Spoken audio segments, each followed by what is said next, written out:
Robert. Yes, sir. Gonna have to speak up because we're still next to a freeway. Yeah.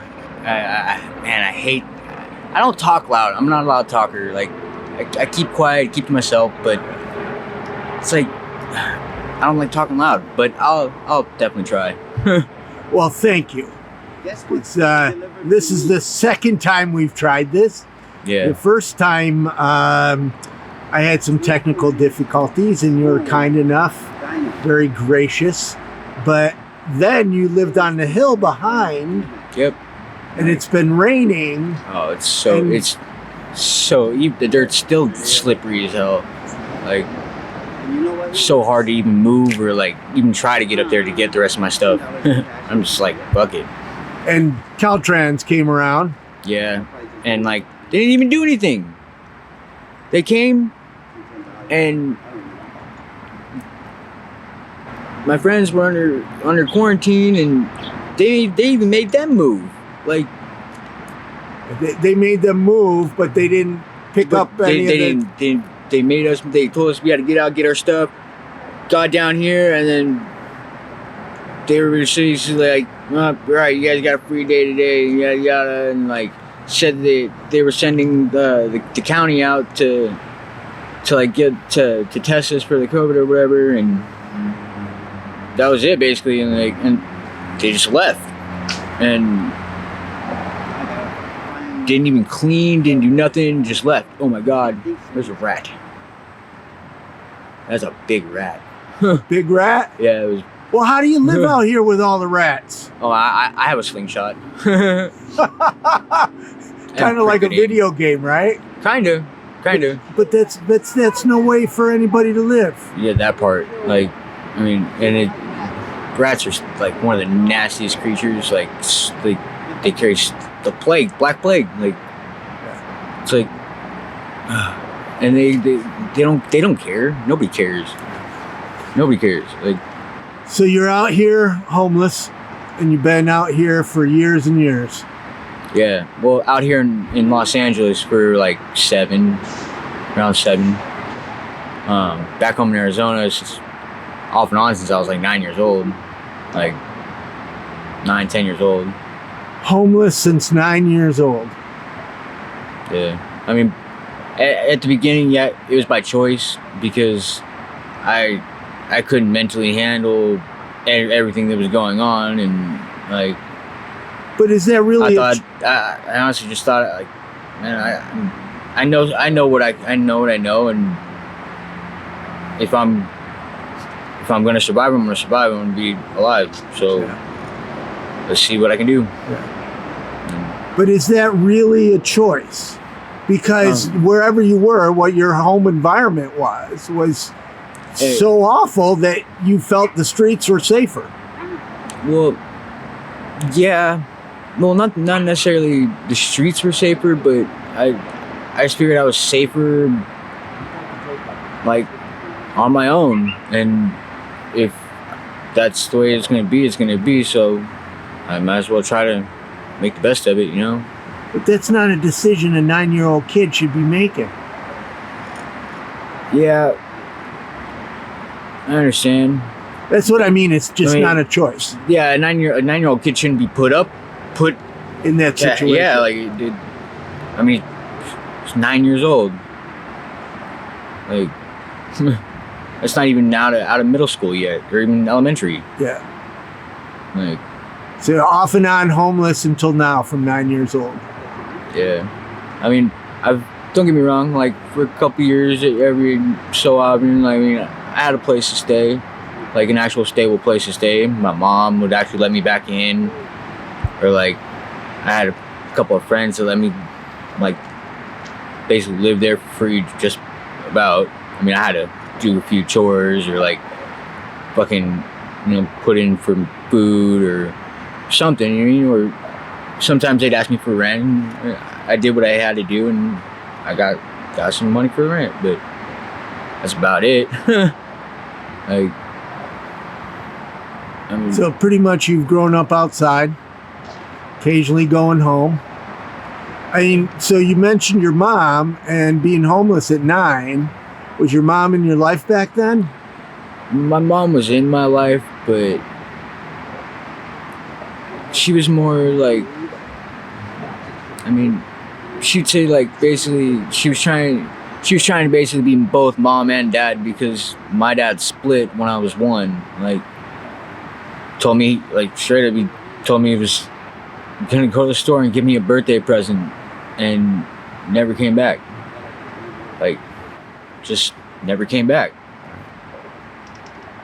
And I never understood why. It was the first memory I've ever had, and I can't get it out of my head. And it's just like, how are you gonna tell your kid you're gonna go to the store and give him a birthday present and just never come back?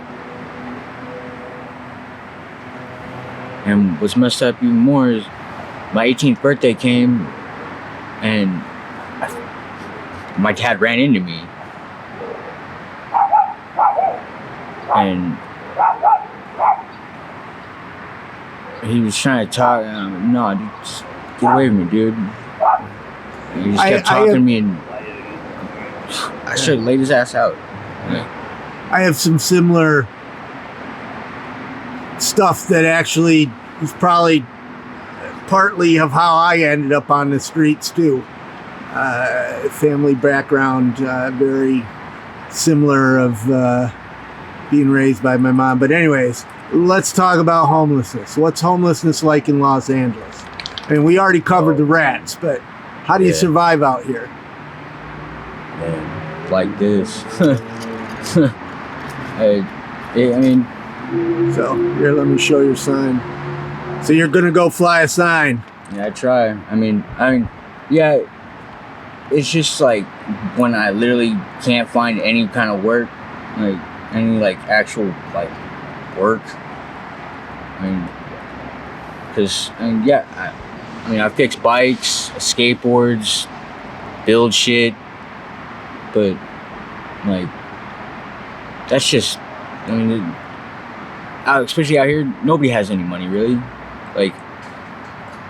So it's like really hard to sell what we have and what we make, but I mean, it gets us by, you know, I guess. So since you're showing signs, grab that other sign. Oh yeah. So this is that they're letting you know there's a sweep coming. Well, not just a sweep, but it's basically like a stay away order. So they're just saying this whole area where you are now, you've got to move. But where are you going to go?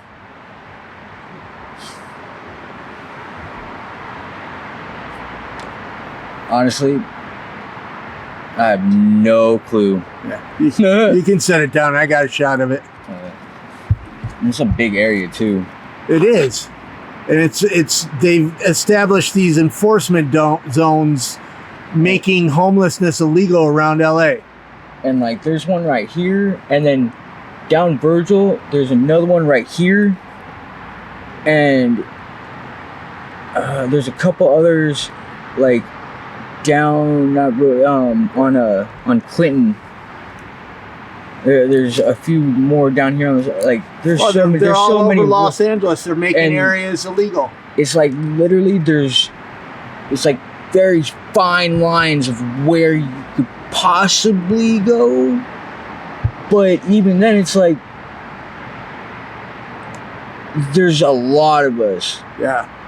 There's with that many just little fine lines. Yeah. We're gonna fill in those lines pretty fucking quickly. Like pretty quickly. Well, how many times in the 7 years you've been here, how many times have you been moved? Been moved? Yeah. I used to get moved every 3 days.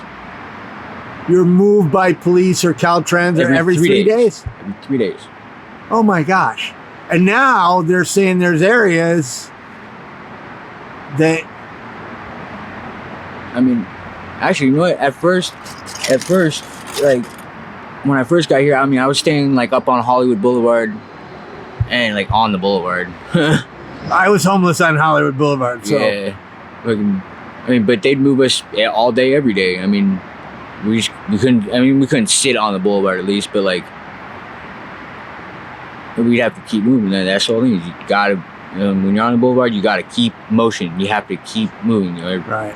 Or they tell you gotta go. You gotta, and like they have it's called bid patrol. Right. And they literally, that's all their job is to anybody that's sitting on the boulevard, stop, tell them get out. They get out and tell them, yep, gotta go, come on, and make them move on. Bid patrols, business improvement districts are a whole nother form of criminalization of homelessness. Yeah. So you are here with your woman, who you said has mental illness. Not to mention, she's also HIV positive too. And so you've been on a housing list, if I remember. Yeah, I mean, they told me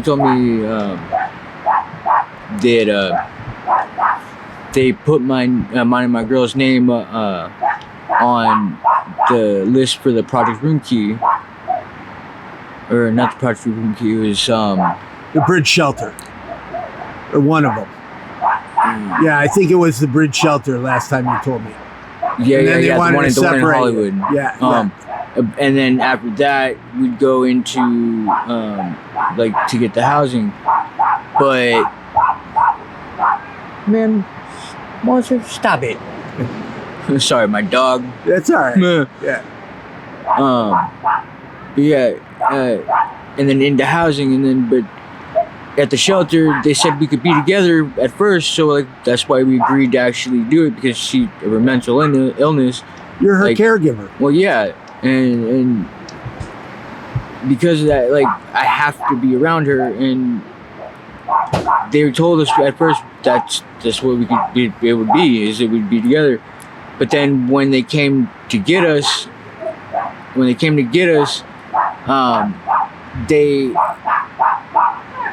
they told us that we wouldn't be together, we'd be separated. So we told them no, and they actually came twice, because once Bid Patrol actually, the head of Bid Patrol helped me get on the list, and he came to ask me and told us. Steven. Steven. I used to work with Steven. Oh yeah? Yeah, many years ago. We were kind of like Starsky and Hutch, Batman and Robin at a different organization. So anyways, they got you on the list. Steven got you on the list. And I also had Ricardo at Path right here helped me get on the list too, and he came to get me and her and told us the same thing, so we told him no. And I think since that, they just straight don't even want to care about us, like at all. Like I've tried going back and seeing Ricardo, and he just like kept pushing me away and ignoring me. And I got a new caseworker at Path, and she just I haven't heard from her since I met her, and she didn't nothing. How often do they come around? I mean, never. Never? I mean, oh my gosh. My new caseworker for Path, she actually came once to help me try to get something, but after that, I haven't heard from her at all. Nothing. Like, nothing. And it's like, and it shouldn't be. And I mean, if you have a caseworker, it should be prompt. Right. The problem is on there's so much bureaucracy, and there's 90,000 homeless people, and I'm not making excuses for them, but on their side, trying to keep up with all the homelessness, my issue is when they make promises to people and then they don't show up. That part, like, that is, or at least just communicate, like a phone call, a text, right? Whatever, email. Well, it's like today I was running late, so I emailed you guys and said I'm coming late. It's not that hard. But here's the thing is they're making, homelessness illegal. They're not providing support services at all. Like, I mean, they say they are, but they don't. I mean, sometimes they follow through, I guess, depending on the case or something. But for the most part, like, dead promises is bullshit. And there's no place for you to go. I mean, there's places for us to go. Because I know there's still places. I know there's still some vacancies in out of all of the different places. You know, you're talking bridge shelter, the tiny homes, the ones that they built out of the cargo bay things. The cargo bay things aren't bad. The shipping those containers, are pretty big. They're not bad. It's the tiny shacks are more. Yeah, they're meant for lawnmowers, not humans. That part, like. But it's mind-blowing to me that Los Angeles and other cities too are putting more effort on pushing you guys out of sight than they are on helping you get out of homeless. Because you're willing to go, you just don't want to split up with your woman because you're her caregiver. And even if you weren't your caregiver, you don't want to split up. And they could end homelessness for two people if they just allowed you to be together. That part. Like, that's it. I mean, how hard is that? Just, especially like, if they're together, if they're partners, why wouldn't you let them be together? Right. Like, why would you try to split them in a men and women section? Like, why would you, like, what's the point of that? So I've seen you a bunch of times, and you're always positive. How do you stay positive out here? Marijuana. Yeah. It's what I've always done. Like, yeah, well, no. I mean, people use. This is what I try to tell. Keep peace and sunshine in my heart. People use drugs to cope with trauma and pain and homelessness. You're going to the bathroom outside. You got huge rats all over the place. It's illegal for you to go any place. Oh my gosh, yeah, right? You're gonna smoke a little to cope throughout the day. I mean, I smoke weed all day just for my pains. I mean, I have bone disease in both my legs. Oh, so it's medicinal. Oh yeah. Okay. Yeah, definitely. Like, I mean, and I used to, man. I mean, I've smoked weed basically all my life. Yeah. Like, since I was like 9 years old. and well, people are going to judge that, but weed is like alcohol anymore, even less than a beer. And exactly. Gosh, anybody that's watching this that's judging somebody for smoking weed that they're outside, I mean, they need to come out here and live in a tent and see how they're going to survive. That part. You know what I mean? Just being out here on the streets, period. Right. For a day. I say it's hard to do homeless sober. It's hard to do anything sober. Yeah. But, I mean, I don't see it as sober or not sober. What is sober? Well, I'm sober. I've got 26 years. So, but that's my choice. And hey, more to you though. No, I don't judge somebody that's, using something to help cope. There's times when I think about it, and I remember how it was for me when I was homeless. And I remember how, to escape pain, drugs sometimes have a purpose. So. That part. Anyways, if you had 3 wishes, what would they be? Man.